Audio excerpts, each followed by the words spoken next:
Mark, I struggled with this one. As did I. I don't think there's one dominant relief pitcher for the 80s. Do you have one? I don't. Yeah. I mean, I have a couple of candidates, but I don't know that I have the one answer.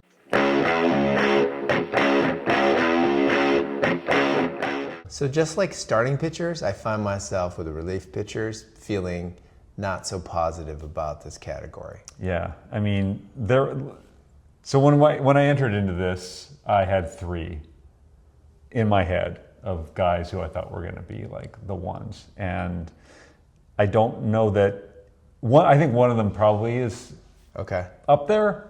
I don't know about the other 2. And you had said off camera that you thought there was Gossage, Quisenberry, and Suter? Yeah. Okay. Yeah. I didn't remember, like, all I could remember was having bad feelings about Jeff Reardon. I came ready to talk trash about Jeff Reardon as the Expos closer that traumatized me in my youth. So I didn't have an obvious one. For some reason, I kept thinking Eckersley. It's got to be Eckersley. But then Right. he didn't relieve until 89? 89, something like that, yeah. So he's disqualified. I mean, I think if he's in the decade, Right. it'd be easy choice. Sure. I think he is actually the best reliever maybe of all time. Maybe Mariano. I think Rivera probably is. Yeah, and I didn't go to see who has the highest WAR for a reliever all time, but Rivera was throughout his whole career, so I would guess he's higher. My sense is probably that, yeah, him or like maybe Trevor Hoffman or something like that, but I'm guessing it's probably Rivera. Yeah. But then, when I started looking at the possible candidates, and I sorted by saves. Mm-hmm. Reardon's first. Lo and behold, number 1. And I just want to say, and we went back and looked at that. There was a 4-year period. I think it was from 83, 84 to 86, 87 for Reardon, where he lost 33 games Right. in a 4-year stint. He was losing 8, 9 games every year. I think that's pretty glaring, because if you lose a game as a reliever, you pretty much lost the game for your team. Right. So that's a lot of losses to carry throughout a season. And we found out they didn't track blown saves until Officially until 88. I think Yeah. if they had that stat throughout the 80s, I think Jeff Reardon would have stopped being a closer.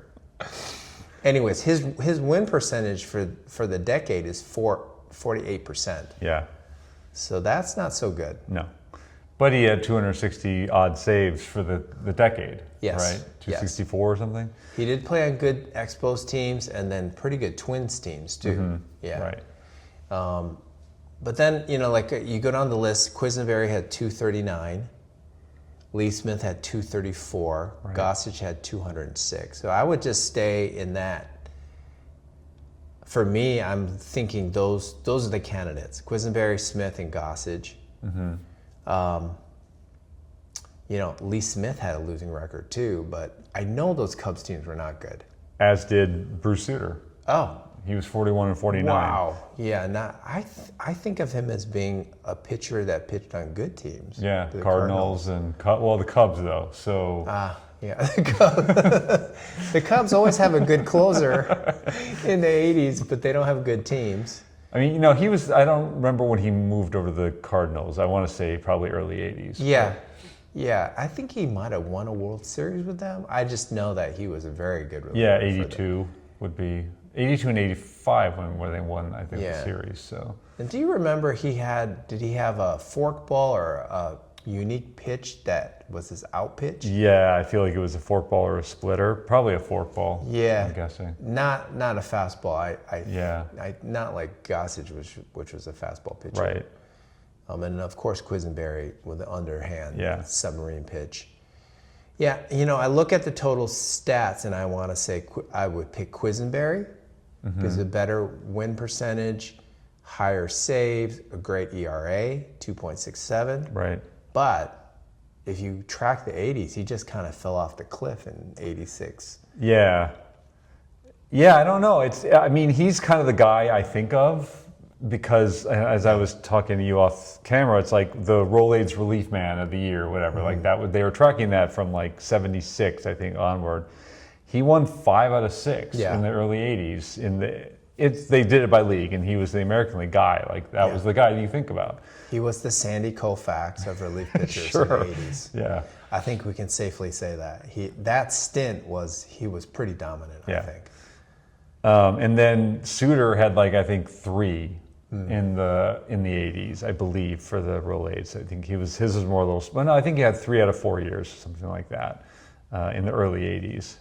But yeah, like it's hard to like really. There was no one who was like 40 saves a year or every year. Like that just didn't happen back then. I mean, 30 was great. Like Reardon averaged like 26 a year, right? So. Yeah. When I looked at like who was most steady, it's probably Smith or Suter. They were in the 20, 30 saves every year kind of throughout the decade. But I don't want to give it the best reliever to the one who's most steady. That's not interesting. Yeah. So I probably give it to Quisenberry. And just such a unique pitcher, the way he threw the ball. I mean, now there's Tyler Rogers, right? On the Giants. He throws that way. Right. Can you think of other guys who throw? I mean, it got popular for a while, and then it kind of washed away. Right. I mean, I'm trying to think of after Quisenberry who there was for a while. Like, I don't honestly even remember. He was such a unique guy. Although I think Kent DeCulvey was before him. Oh, did he have a submarine like that? Yeah, he had a sideways sidearm, maybe not as low. I was going to say, I feel like Quisenberry was low. It's like almost like grabbing dirt when he was throwing the ball. I think DeCulvey was sidearm, like slot halfway, and then Quisenberry was 3/4 or whatever. Submarine, pitcher. All the way down, yeah. And I think Tyler Rogers is also a submarine pitcher. Yeah. I mean, like if you have a son who's a pitcher and maybe doesn't have the velocity that you wanted, it's like knuckleballer or submarine. Right. Yeah. If it's coming out of weird places, then the batter can't track it quite as well. And if left-handed, even better, you know, right? Right. Yeah, so when I'm trying to decide between who I think is the best, I would probably pick Quisenberry. Yeah, I mean, he seems like he had the highest WAR for the decade as far as like the relievers I was tracking. It was 24.8. Righetti was second with 22.2, but he had 3 years as a starter, and so I don't know if that maybe ballooned his a little bit. I'm not really sure. And then Lee Smith was 21.4. And then everyone else is like Gossage at 18, Bedrosian at 15, Reardon a little, almost 15. And then it just kind of falls away. Like Raleigh Fingers was like under 10, as was Suter. Which is, again, I know we talked about this off camera, but like it's hard to like, it's no apples to apples of like starting pitchers versus like relievers. Like how do you track WAR? It's hard to like really equate that when you're pitching 1 inning or 2 or whatever. Because I know in the 80s they used to usually pitch like 2 innings. I think so. Yeah, they would definitely pitch multiple innings. Yeah. Yeah, it's like WAR is not the right stat for relievers. Yeah, I put together this one stat of like saves per games finished. Okay. And I don't know if that's like it's like kind of what I did with the other one with the starting pitchers, like kind of similar idea behind it. And the best reliever of the 13 I tracked was Raleigh Fingers was 0.6. Which was, I think, pretty good, and Suter was 0.585, and then but Quisenberry was like 0.45. Oh my gosh! So again, but I don't know what that means really. I don't know if it means something relevant or not. It's saves divided by games finished. Games finished. Like, how effective are you at finishing your games? Are you getting saves, or is there something else going on? And I don't know. I don't know if that's like a relevant stat or if it means anything really or not. Meanwhile, Willie Hernandez was like 0.39. Not great. Not great, yes. He had one great year, and then everything else was kind of like, okay. Yeah. So, yeah, I mean, for me, it feels like Quisenberry or like maybe Lee Smith. But Reardon is obviously, like you said, the point of him losing You so many can games. choose him if you want, but that's at your own peril. I mean, I think in the 80s it was saves. That's what mattered. Yeah. Right? And so if he had the most, then that means something. But then again, that's the whole thing with Jack Morrison wins, right? You can't just depend on wins as like the tell-all, the do-all, whatever, be-all of a pitcher. It's a few things, I think. So the fact that Reardon had a pretty crappy win percentage, not horrible, but and his ERA was above 3, not great. I mean, for a reliever, you want to have someone below 3, ideally. As you mull this over, can I go over the top Please. top 5 relief pitchers for blown saves? Yes. Just number of blown saves. And this is career-wise, right? His career. Yes. Number 1 is Goose Gossage, 112. Yeah. Number 2 is Raleigh Fingers, 109. Number 3 is Jeff Reardon, 106. Lee Smith is 4th with 103. And then John Franco, 101, tied with Suter. So, Right. those are, again, my contention might be that the 80s is not a good decade for relief pitchers. Right. It's like the guys we're talking about all kind of lead and blown saves. I don't know. I don't know what that says.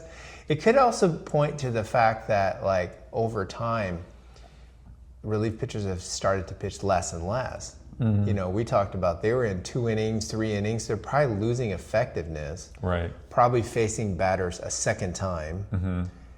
And so maybe that's not their fault that they have all these blown saves. Right. Where's Quisenberry on the list? Or is he on the list? Quisenberry, I don't see in the top 20. Interesting. Okay. So, Maybe he is effective. yeah. Because I of mean, that. since I picked him, I'm going to say he was effective. What's fascinating to me is he had 996 innings pitched in the 80s, which is a lot. That's a lot. And but he only had 364 strikeouts. So he was just getting a lot of I don't know if it was ground balls, I'm assuming. I do think he would get double Double play balls, yeah. Although, shouldn't it be the opposite? If you're throwing a submarine pitch, I don't know if the ball it was rising, a riser or not. I'm would not you really hit- sure. Yeah, I don't know. More fly balls. Yeah, I don't know. I don't know. I mean, I feel like it. Again, AL bias. I lean toward Quisenberry. Yeah. So We do have some help off camera. So could you check what Dan Quisenberry's ground ball to air out ratio was? I wonder if they even have that stat. Maybe. Oh, maybe not. I don't know. In the 80s, would they have that? Yeah. Because We'll that might help us understand, did he get more pop-ups or did he get more ground balls? Right. Yeah, there's definitely pitchers who are strong in getting ground balls. I read some stat, I think it was in that article I sent you, that Tommy John had the most double play, inducing double plays of any pitcher ever in history, I think. Something that. That is pretty good. Yeah. Maybe he should be in the Hall of Fame. Well, that was his contention, I feel like. It was part of the contention. Yeah. It was an ESPN article about this new stat for wins, basically. I think it was yesterday or the day before on ESPN.com. Anyways, yeah. So, You're having trouble, right? I lean toward Quisenberry. Okay. Just because the novelty of how he pitched and his effectiveness, the whole thing, like you said, the Sandy Koufax kind of argument, really. And he did it for again 5 or 6 years, not 2 years or whatever. Yeah. I do have something. They did not start tracking it until 1988, but his ground ball to fly ratio is roughly 1.5. Okay. So okay, Starting in 88, so interesting. So mostly ground ball out. Right. Yeah.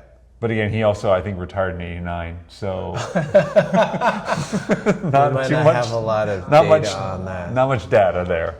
I mean, this is interesting. I'm wondering if baseball historians have enough. I mean, all the games are videotaped, right? So it feels like this could be a good job for AI to go back Right. and do all the modern stats. I feel like that could be done. Yeah, I was wrong. And maybe it's being done. He pitched in '90. I didn't realize. Wow, he finished his career with the Giants. I had no memory of that. Me either. It's probably not that many games, right? 5 games. Yeah, not too many. Yeah. But yeah, he was with the Cardinals. I knew he was with the Cardinals for a couple of years, but I did not know about Yeah. the Giants. Anyway, so yeah, Okay. I feel like he's the guy. Yeah. To me. I mean, I know there were a couple guys that in that decade who won Cy Youngs, like Hernandez, Bedrosian. I think those are the two. I don't think Suter ever won. I don't think so. I think Fingers? you're right. I don't think he did. Anyhow, so yeah, that's my choice. I feel like. Okay. So we at least have consensus there. Yeah. And then if we take a step back and look more broadly at all the relief pitchers and who maybe should be a candidate for the Hall of Fame. Dan Quisenberry. I mean, it is a question. I wonder if he even gets consideration. I don't think he does. Not really. Yeah. As I scan through the list based on WAR, I mean, some surprises in there. Like Tom Gordon is 5th amongst pitchers who've been relievers in WAR? in career WAR. Because was he a starter for a little while? He was. He was. That helps. But he has 35 WAR for a reliever, which is good for a reliever. Mm-hmm. He pitched a long time, 1988 to 2009. Yeah, that's a long time. And he's at 138 wins. But I know he was a good closer. He had 158 saves for the Royals, probably. Yeah, right? Primarily, I feel like. Yeah, and then after that, it just gets Bobby Shantz, Furpo Marbury. I don't even know who that is. John Hiller, who was a Tigers reliever. In the 70s. Greg Swindell. The Indians. Ellis. He was a starter, though, initially. Yeah. He was an Olympian, too, right? I think a lot of these guys on this list they straddle the line Yes. between both. Yeah. They have a lot of saves, but then also starter. Ellis Kinder, and then Lee Smith is 11th. He's in the Hall of Fame. But there's not anybody here that... So was Rivera one? Well, Eckersley, but we talked about he got a lot of those wins as a starter. He had Smoltz probably too. So Smoltz doesn't show up on this list, and I wonder if he doesn't have enough closer to show up on the list. Anyways, when it comes down to players who maybe have a chance at the Hall of Fame, I get the people that come to mind are current players. So Chapman, Kenley Jansen, and Kimbrel. Those are the three that have a lot of saves and are still all pitching. Although Kimbrel, do we think he's still pitching? He pitched, an inning or a game or something for the Braves and then got sent down, I think. Right. Or released. I don't remember if he was sent down or released. He just kind of, it feels like the swan song for him in a way with the Braves. But I don't know. I'm looking at Smoltz here. So he has 69 WAR, 213 wins, and 154 saves. He should have been on that list. Yeah. I mean, that's an Eckersley kind of. Yes, it is. Flipped. I mean, he had fewer wins than saves, but. So if I have a different sort here for based on saves. So Rivera's number 1 at 652. Hoffman is number 2 at 601. Yeah. Lee Smith 478, all in the Hall of Fame, and then 4th is Kenley Jansen, 462. Right. Him and Kimbrel are both 37 years old. Kimbrel is 5th, 440. So do you think Jansen or Kimbrel should be in the Hall of Fame, or both? I have a problem with relievers generally. I know they deserve to be in the Hall of Fame. It's kind of like kickers in a way with football or whatever, or punters actually for that matter would be a more apt one, I guess. There's Ray Guy and that's it. I think he's the only one. I think there may be one other. And kickers, there are not that many. There's Morton Anderson. There's Jan Stenerud. I know Vinatieri will make it. He should make it. But Gostkowski maybe will too if he hasn't already. Maybe he hasn't. I think. Maybe. Yeah. So maybe 2 kickers in the Hall of Fame. Wow, that's. I feel there's got. Well, Blanda I know was both. Right. He was a quarterback and a kicker. Yeah. I don't think he gets in though if he's not a quarterback. No. Probably not. So point being. Jansen, I feel like Kimbrel more so than Jansen because Kimbrel was amazing for a few years. And Jansen was just kind of he feels like he's just kind of consistent. Maybe I'm wrong about that. My memory's wrong about that, but I feel like Kimbrel was just wow. He just come in and his numbers were just amazing for a few seasons. Yeah. So I'm trying to look career ERA, very similar. 2.59 for Kimbrel, 2.62 for Jansen. I have that same like memory. Maybe it's because Kimbrel had like years where he had a lot of saves. I'm trying to. Or just like quickly look amazing at it. whip and ERA numbers, like yeah, just kind of like, and the stats or like strikeouts per innings, like. He did have, start of his career, he had 4 straight years of leading the league in saves. 40, 46, 42, 50, 47. Yeah. So kind of like a spectacular start of his career. Whereas I don't think Jansen had that kind of thing, but let's take a quick look here. He's led the league in saves twice, but not in consecutive years. Okay. And kind of a slower. But he's pretty consistent, like Yes. 20 to 30 or 30 odd saves every year, probably. Yeah, he's on his 4th team now. So he still looks like he's still saving games for the Angels. So Was it the Dodgers where he was like the most most of his effective? saves. And yeah, okay. Well, to me, I look at those two and I almost feel like they're the same. I have the same problem with you. I don't think they're first ballot Hall of Famers. I think they might struggle to get in, except that Billy Wagner got in. Rivera's the only 100% guy, right? He's the Yeah. only guy, which Yeah. is crazy to think about. He obviously is pretty, I think it's pretty obvious he is the greatest reliever of all time. Yeah. And he obviously was with the Yankees, and so there's that, and how the postseason stuff, and so it Yeah. all kind of culminated in this 4 like, World Series. yeah. So you mentioned Jansen and Kimbrel, and then the third guy, like Chapman. Like, he was just known as like a flamethrower. That was his thing, Yeah. like 100+ mile an hour, and strikeouts, crazy strikeout numbers, whatever. But he's managed to stick around for a while, and he's Yeah. still throwing darts at like 38 years old Yeah. or whatever. He might is. have more longevity, but he has 100 fewer saves than Kimbrel and Jansen. They, by the way, all of them have been in the league for 16 years and are 37 years old. It's amazing how the clusters of players show up. That's crazy. Yeah. I don't know. I think all 3 of them still have work to do.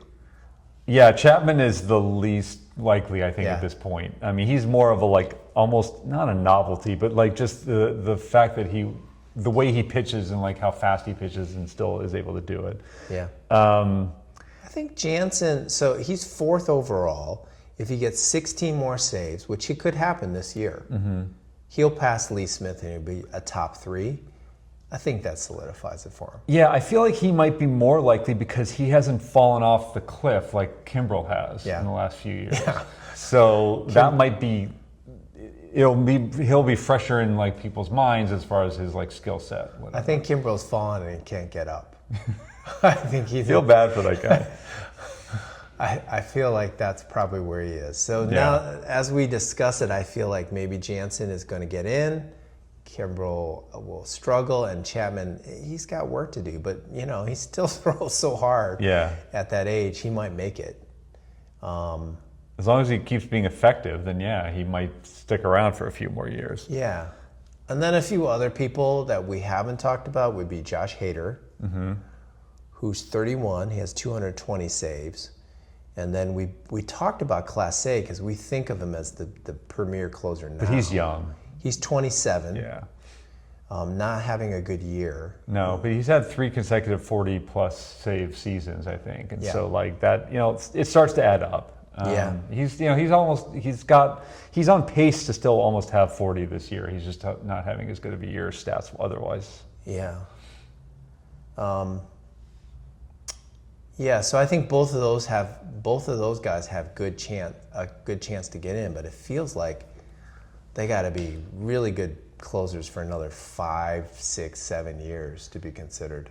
And the thing is too, I feel like a lot more teams are doing the by committee thing these days. And so like there aren't as many closers who are going to accrue these like big, gaudy save numbers, continuing on. Like Class A is I feel like he's one of the few these days. Hader obviously is, and I know that we talked about a couple other guys who are, have save numbers that are, in the 20s right now, halfway through the season. So, as I look at the list, it's very rare to be under 30 and have 100 saves. Right. Camilo Doval has 104 saves, which is surprising to me, and he's 27. But I Right. think he's the only one has more than 100 saves and is under 30. Other than Class A. Other than Class A, yes. Which is kind of stunning. Yeah. It's like, I think the committee thing is taking over, and maybe it takes a little bit longer to become established as a reliever. Right. You have to fail as a starter first. I don't know. There's probably many reasons for that. Right. So, yeah. Is there anybody else that you can think of? I can't. I mean, again, I'm not good on current stuff as much as I should be. It's like if they're on my fantasy team, I don't know much about them, Yeah. kind of thing. So, The only one I'm aware of is Mason Miller, because I was an A's fan, and I know he came on the scene and throws like 115 or whatever, and he's like kind of a spectacular player. I don't know if he's doing well this year, but I would imagine he's still closing games. yeah. Yeah. So maybe that's a wrap on relievers? Anything Yeah, I else? can't. Again, I can't think of anyone like those. I think the three people that we mentioned. I'm trying to think if there's anyone like prior to them who would be like, who hasn't already gotten in the Hall of Fame. Yeah. I can't think of any. Like Wagner obviously just got in the last few years, right? And so Yeah. There's and then Joe Hoffman, Nathan. obviously.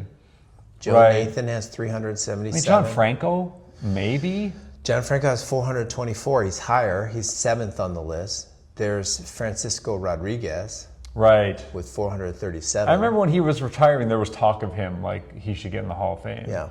And I don't know what his like Hall of Fame like vote numbers were recently, offhand. But yeah, I think Rodriguez and Franco and again the newer guys who haven't retired yet are the most likely. I think. Yeah.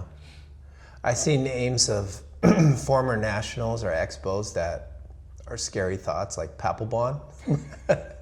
Jonathan Papelbon at 368. John Wetland, who was a good closer at 330, but I don't think any of these guys are going to even really make it or be considered. Yeah, I mean their names I know, but like nothing that like really stands out. As Which like, is oh, sad, because these guys have over 300 saves. That's so Right. hard to do. Yeah. You know, and it's such an important, valuable position, but the Hall of Fame is tough. Yeah. Yes. Very tough for relief pitchers. So, I think Okay. that's probably a wrap on that. But you, I know, have some. yeah, I'm just going to show a couple TTM I got. Just this first one is from Rick Barry, and I'll try to get this close enough to the camera. He's got this great inscription. It says, Ken, best wishes. And then this one's just because I'm a Michigan State guy, and I was really thrilled to get this one. This is Kirk Cousins. He's going to be on Quarterback season 2, the Netflix he is. show, I believe, or whatever season it is. Does he have a team right now? I mean, don't know. it'll follow his last season with the Falcons, I okay. guess. Was it? I should know this, but yeah, I feel like it was the Falcons. Okay. But yeah, I don't know if he has a team. Then the other thing we were going to do was to open up this Star. star pack of Don Mattingly cards. I'm doing this because I don't think it has value, so it doesn't really matter. But then we can look at the back or the front of these cards. I mean, Mattingly, collectors would say otherwise, probably. Yeah. But So there's the first panel. And this dash actually does not have a puzzle on this one. he was the 1980 SAL MVP, the South Atlantic League, maybe, or the Sally League. I Oh don't my remember. gosh, yeah, something like that. Did not know that. Although he's in a Yankees uniform in all these. Sure. And it actually goes through the seasons, like 82 season, 83, 84 season, and has some. I'm only text seeing in the back. mustaches. I'm just trying to think if there's the season when he didn't have a mustache because of the whole Yankees thing where they don't allow them. He definitely was a mustache guy. There we go. I think that's a mustache free. And then it switches over to just says Yankee great. Yes. And it actually, this is the beginning of what looks like to be a puzzle on the back. Yeah, they seem Yeah. to run out of things to say about him other than Yankee great. We will form the puzzle and take a picture and post it for you. Yeah, it looks like. So it looks like there's 1, 2, 3, 4, 5, 6, 7, 8 panels. So 24 cards total.